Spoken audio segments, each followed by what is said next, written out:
বলো, আল্লাহুম্মা ইন্নী আউযু বিকা মিনাল হাম্মি ওয়াল হাযান ওয়াল আজজি ওয়াল কাসাল ওয়াল বুখলি ওয়াল জুবন ওয়া দালা'id দাইনি ওয়া গলাবাতির রিজাল।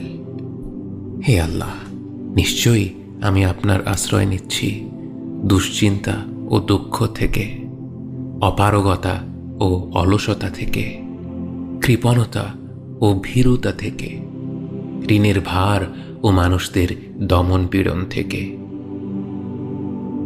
চমৎকার বরকতময় কিছু শব্দের দোয়া, যেগুলো আল্লাহ ফিরিয়ে দেন না।